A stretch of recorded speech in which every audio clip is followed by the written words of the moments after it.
Okay. How are you? Wow, that was hard.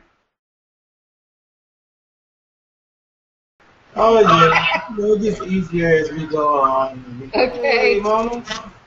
Hello. Hi. This is Desiree. She's in Florida. Are you specifically where in Florida? What I'm city? in Palm Beach Gardens, Florida. All right. Doesn't that sound nice? It does. It It is nice. does. It is nice. It's kind of gloomy in here in Houston. Oh, wow. It's probably very balmy this time of year. Yeah. Today, and this is the first TheThreeZoShow Google Chat, Google Hangouts. And Desiree, thank you for being our guinea pig. Sure, yeah. This is pretty cool. We've actually done one of these with some lady truckers while they're in their trucks. Right. We had a conference with them, but we've only done it 1 or 2 times, and we're still learning about it. So I'm loving that you're kind of the expert teaching me, so that I can pass it along. I had to bump my head a lot, and Mona got upset because she's not patient. Yeah. No, I'm not patient. Like, okay, bye. Talk to me later.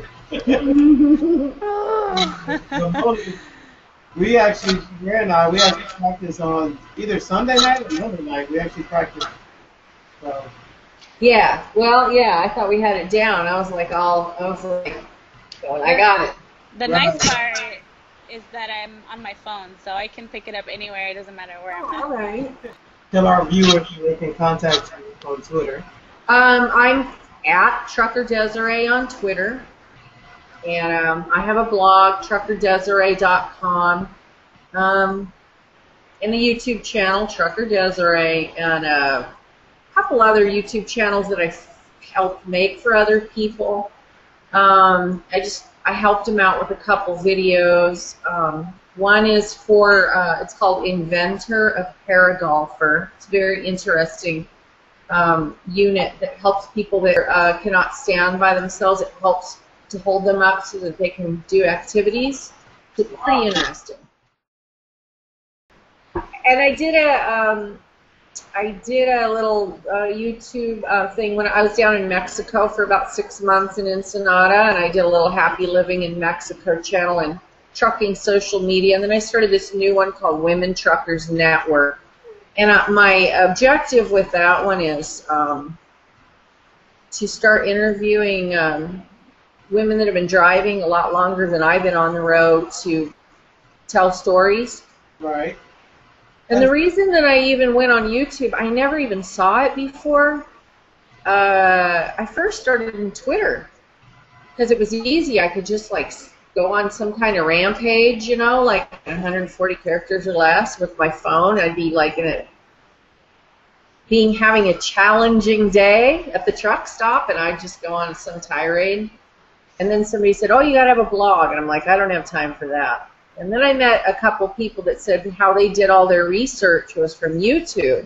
Right. So I was like, wow, okay, well, I guess we live in this kind of world now where nobody wants to read. They just want you to tell them. So I was like, I guess I'm going to have to adapt. So all that time I had this computer that had a camera on it, and I had no idea that I could just turn it on and just ramble on, and then upload it to YouTube, and people would watch it. I was like, wow, people were writing me, and they were loving it, and I'm like, this is unbelievable, like, because nobody in my family wants me to talk at all. They want me to be quiet. So let's go back to the fact that I saw you on TV. Mm-hmm. And I was watching this. I was waiting to find out truck drivers had connected to serial killers. Mm-hmm. And you were one of the guests that got interviewed for the show. Mm-hmm. So tell us a little bit about that killer trucker. Well, it's the producers got a hold of me because I had been interviewed by the woman who was also in that show by the name of Ginger Strand, who wrote that book called Killer on the Road.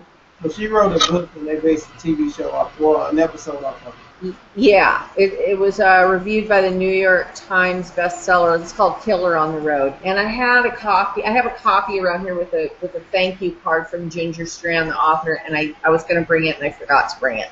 It's in the other whatever. Anyway, so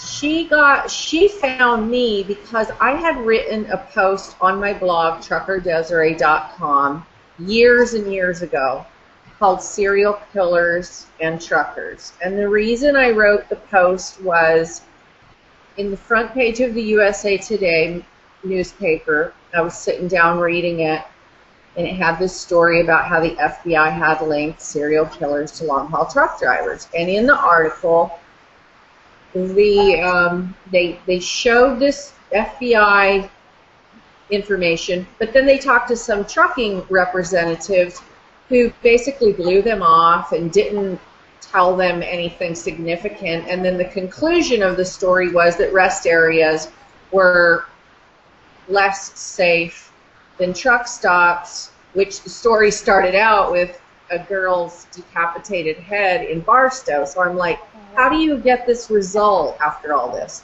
Right. Well, I happen to know from being a truck driver, there's certain truck stops that even truck drivers don't like to stop at. Wow. So I was really irritated that they got these conclusions. So I called the writer of this story at USA Today. I'm like, what's the deal, dude? Like, do you know how to do some research or what? Right. And he said, well, everybody that I interviewed didn't want to say anything. Well, I knew 2 of the 3 people personally they interviewed, and neither one of them, in my opinion, was giving them the correct, accurate story. They were blowing them off. So I said, I'm going to put a poll on my Facebook page of truck drivers. I have a Facebook page that I am an admin on. It's called Real Women Truckers. Real Women Truckers. Okay. Yeah. And I put on there, tell me the most dangerous truck stops, or however I worded it. I'd have to look at the post now on my blog.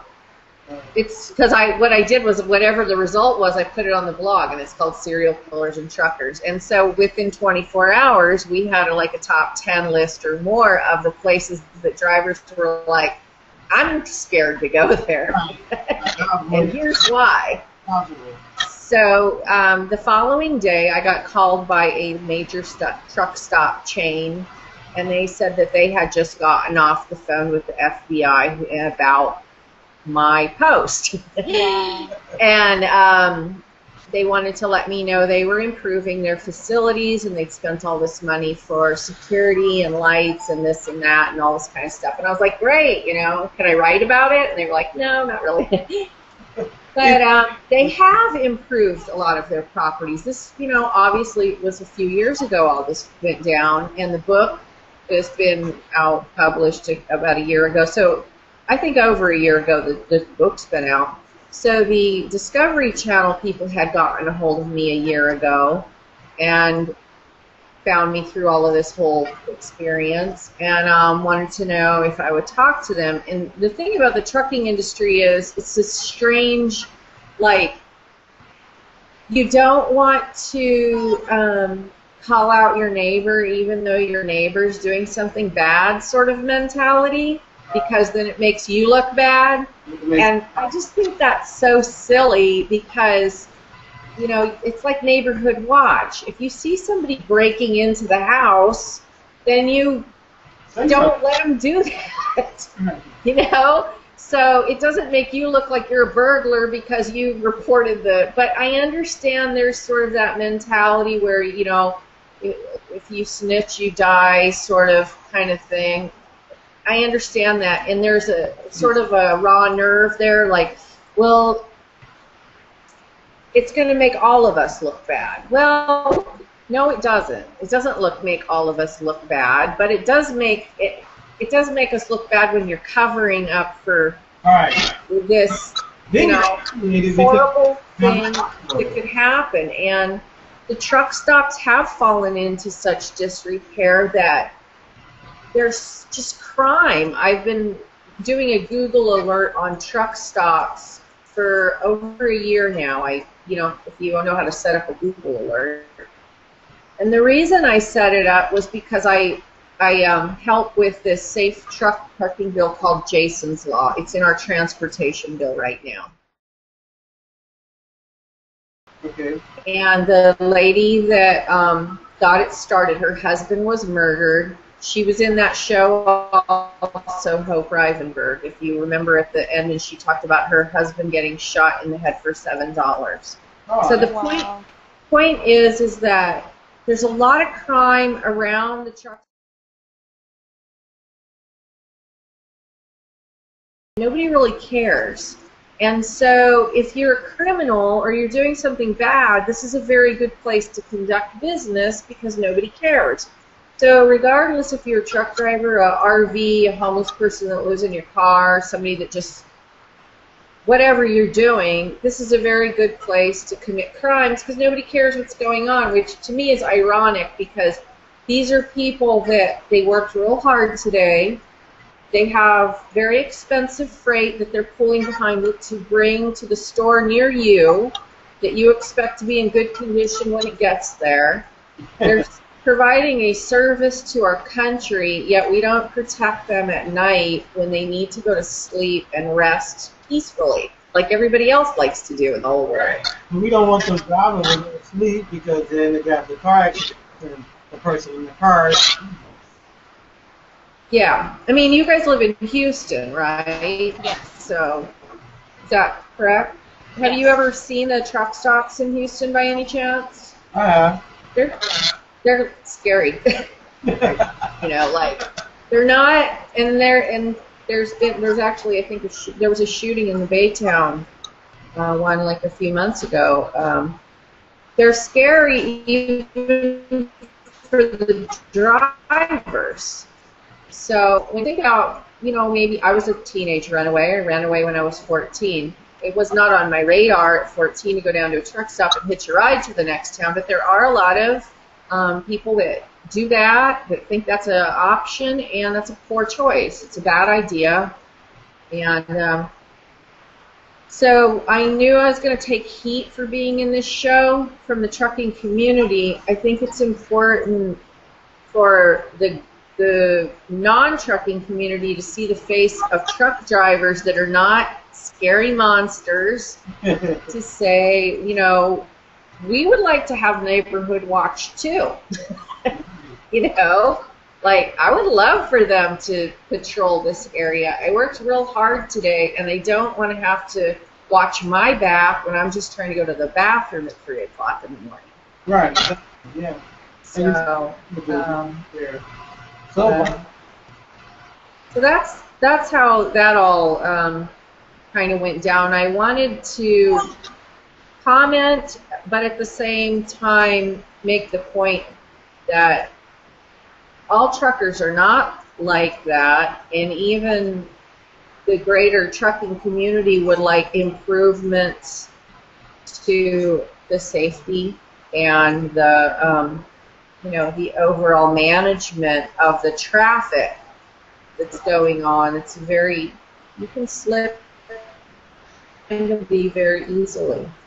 Yeah, and also there's like the transient lifestyle driver made it easier for them to do crimes and then move around, get away from it, and once they got away with it, do it again, because it's like this cycle of people in rush. It's something that is hard for people to keep around. And when I first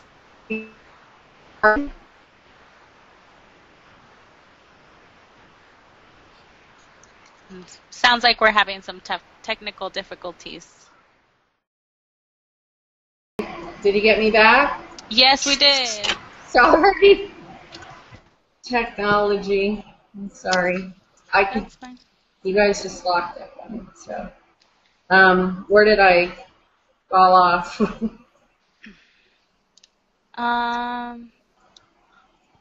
You were talking about the community also wants improvements. Oh yeah. So, well, like he was saying, we would like to have our own, kind of I guess more of a climate where we watch out for each other, but in addition, the local communities take responsibility that, as I was saying, I've made these Google alerts for truck stop crime for over a year, and the crime at the truck stops is local crime. It's not generally brought from the truck drivers, but it gravitates to the truck stop. And so if you were one of these kinds of people that has sort of slipped into the trucking population, you could benefit a lot from this little pressure cooker of neglect that's going on in some of these communities where you have a lot of transient people hanging out and throwaway people, as they said, people that nobody's really going to miss. So that's kind of sad. And one of my reasons that I even started in social media was to talk about the really poor training that goes on for women. Well, there's poor training that goes on, period. But for women, it gets particularly dangerous because you get on these trucks with somebody that you have no idea who they are or what their agenda is or whatever, and the carrier does not back you up when you're complaining a lot of the times and saying, this guy's trying to do this or this is going on or whatever. So it's not uncommon for a female student to get thrown off a truck and left somewhere at one of these truck stops and have to figure out how to get home. Wow. With no money. And when you're in a strange town, when you have people that are just sort of hanging out, the other thing that very much bothers me is you have no right to find out if the person has a background of violence, or some people can't control themselves, you know. They might be very good at their job, but when you put them in a relationship situation, they blow their top. So why would you want to have two of them in a little tiny confined space together where they're at each other's throats and one of them's going to take it out on the other one, and then the person doesn't have any recourse? So there's multiple problems with this unmanaged system, this anonymous place where people can act out. And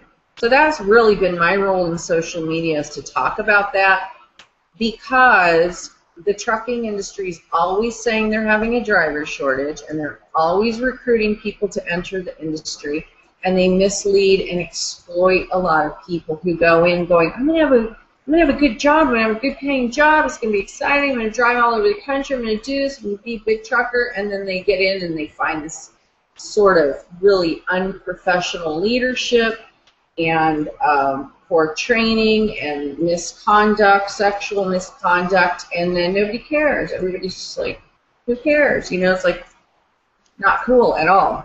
So when you're a trucker, you're individual, like you own that truck and then you carry things for other companies? So you're your own individual, like you're contracted?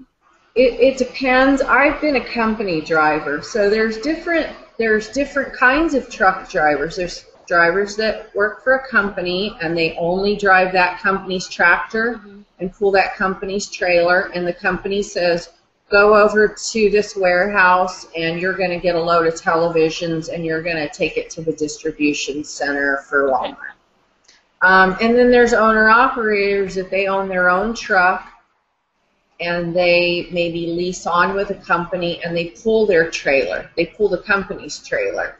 But they own their own tractors. They have a little bit more freedom to say, I don't feel like going anywhere today. So I asked because it seems like, okay, so if I'm working for a company and I don't like my coworker, and my coworker, you know, sexually harasses me or whatever, I would go to HR, you know, and complain about that person. So is that structure not in, you're saying that structure is not in place in the trucking industry type of thing? If there is, they kind of say, you're being a big baby about it. You're kind of. Yeah, kind of. Because it's such a male-dominated. When you come, some of these big truck driver training carriers will bring in like 100 new people per week. And it's really like this cattle drive of people. And they just drug test and this test and that test and this test, and then they introduce you, and this is your HR department, and then they go back up to their part of the building, and you are so overwhelmed that you're like, okay, who did I just meet and what did I just do? And this is a stack of papers this big, and then they're like, and there's your truck and there's your trainer and see you later. So you don't have access to the human resources department anymore. So unless you're really keyed into, I need to write that person's phone number down. Like nobody starts a new job and goes, I need to know where the human resources department is. Right. But in trucking, you really do, because you probably are never going to see any of these people again for a month, maybe never. And your dispatchers and fleet managers, they're always going, oh, I'll take the report for you. And that's like the last person you can trust. So the students don't really know what they're just kind of discombobulated. And they don't know which end is up. And you're also talking about a lot of people who, truck driver training is notorious for recruiting people that are recently homeless in some sort of bad life situation where they're desperate. They're just desperate. And they don't want to rock the boat. They're just grateful they got a job. And they're used to being exploited and taken advantage of, so they don't really realize that they're kind of getting set up to fail until many events later, and they're like, I'm going to be tough, I'm going to suck it up, I'm not going to say anything. And then when the whole thing blows up in their face, they're like, well, this happened, and they're like, well, why didn't you tell anybody? Sounds like you're lying now. Like, you should have told me at the beginning. Yeah, you should have told me at the beginning. Well, I didn't think it was a big deal. Oh. Okay. Yeah. So that's the kind of thing that happens. I mean, it's very smart for people to document from day one, because it's sort of like death by 1,000 cuts. And even the human resource departments, I've been to an orientation where a female was giving a sexual harassment. This is sexual harassment training and in orientation. We have a 0 tolerance for sexual harassment. And that's it. And this guy that was in the orientation on this particular, he goes, what's that mean? And the woman who's teaching the class said, I don't know, some people are just sensitive. And so, wow. So that was it. And the guy's like, no, really, I want to know, because I don't want to offend anybody, and I want to know if I'm saying something that's going to offend her. And so the woman just blew it off, and we moved on. But that is a big part of the problem, is when you bring people from all these different cultures and backgrounds and, everything, they don't even know they're doing something wrong. I mean, it's great that you're employing, it's great that they're employing people who need to be employed, that are maybe in a situation where they haven't had the opportunity to get a job. But if you're going to do that, you need to train them even more so than you would train someone who's had a job their whole life. Because you're taking me off the street. I haven't had a job. I haven't had a 9-to-5, whatever. So I need to know. I need to be reminded on how to act. Maybe that's the reason why I don't have a 9-to-5. Maybe that's the reason I'm homeless. You don't know. So I would think, as a company, you need to train those people even more so and keep tabs on them, because you know that you're giving an opportunity that they're not used to. Right, and what you're doing really is letting these people loose in everybody's community, because this is a job where I'm going to be in 3 states today. So you would think that the companies would bear some responsibility, because they're letting these people loose in whoever's community, so whether they're dumping the trash out on the road, or they're mistreating their co-driver or their trainer or whoever else, this is the face of your organization. And if they don't know how to conduct themselves, why are you letting them loose on America? And so that's been something, and some of these people really they have the best intentions. They don't go out there to go, I'm just gonna throw my garbage out the window on somebody's parking lot. But nobody ever tells them you don't do that. Mm-hmm. Because they've never been somewhere where anybody said anything, Right. And then those are things that also make all truck drivers, get judged, that we all do stuff like that, and that's not true. And so it's really about conduct. It's really about what's the conduct. And so if you work in a corporate environment, you have some sort of training, but this is they don't give conduct training in a lot of these Right. training carriers. They just are like, get the load there. It doesn't matter how you do it, just get it there. Right. And I remember as a kid, my mom, when I started driving, you know, and I went to college outside of Houston, so it was, you know, it's a 3-hour drive. And my mom was always like, don't stop at a truck stop, you know, don't do it because it's dangerous and you're going to get hurt, and stop at, if you're going to stop, you know, stop here. So she would always be, it's funny how I hadn't even thought about it, but my mom has always told me, don't stop there because it's dangerous, you know. And well, I mean, it is dangerous, kinda, but it does hurt your feelings at the same time. Right. I mean, sometimes when I've been in truck stops, you know, obviously first thing in the morning I have to do the same things everybody else has to do first thing in the morning.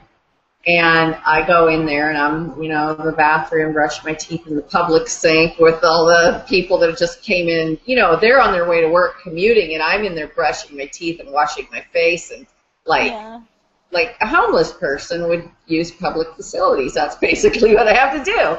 And there's sometimes you'll see a woman in there with little children, and they're like, don't touch anything, honey. This is a truck stop. And you just want to say, and I'm a trucker, okay? Yeah. You know, like, I'm not why'd dirty. you bring him? Why'd you bring the 3-year-old here if you were so afraid they were going to touch any of us? So, you know, go to McDonald's across the street because you're hogging up my sink where I have to brush my teeth anyway. You're in my bag. So it does hurt your feelings a little bit when you have people that are like that, but at the same time, I understand, and it is dangerous. I mean, people get trucks back over people. Somebody's not looking, and a truck backs up or pulls forward. There's a lot of noise. If you were screaming, nobody would hear you. There's a lot of places to slip and fall. So they are dangerous places, but not just, you know. Hey, is that noise still there? No, I don't hear it anymore. So what made you get into truck driving in the first place? Say that again? What made you get into truck driving in the first place? Well, I was in a bad life situation, and I always traveled a lot when I was a kid, and they have a very unsettled spirit. I just not ever been able to be somewhere for very long without wanting to move and go somewhere else. I lived in Texas. I lived in Hawaii. I lived in Key West. I lived in Southern California. I mean, I lived all over the place, and I just, as I'm getting older, I'm like, every town I go to, I'm like, oh, I love it here, and then I'm like, I can't wait to leave. So it's just I love to drive. I love going places. So I was really sort of having a midlife crisis of my own, financially and emotionally and everything you can imagine. And I had my girlfriend, I was really depressed, and my girlfriend said, what do you want to do? And I said, I've been thinking about trucking because, you know, I think I could do it, and the change, I like hard work. So I loved it right away. And just the ridiculous baloney that they put the drivers through, I was just like, this is not for real. Because you're supposed to be like, you know, on time, responsible for hundreds of thousands, if not millions of dollars of freight. You're supposed to be safe on the road and be a good citizen. And then they treat you like a jackass. So I was like, what's the deal here? You keep saying that you're having a driver shortage, but you treat your drivers like crap. So I'm confused. What about the police? Huh? What about the police? How do they treat truckers? The what? The police? How they... I've never had problems with the police. I've been pulled over for a random DOT inspection like 3 or 4 times. I passed every one of them, but I'm also very good about keeping my paperwork straight. I mean, I'm kind of the belief if you're doing something wrong, then you are worried. I do notice that, like, I'll be honest, I worked for this company where I got on a dedicated Walmart account pretty early on, just because I was writing publicly, had a lot of exposure. They were like, you know, sort of let's keep her happy and maybe she'll shut up, which did not work. But I did. I did. Oh, no. No, we lost her.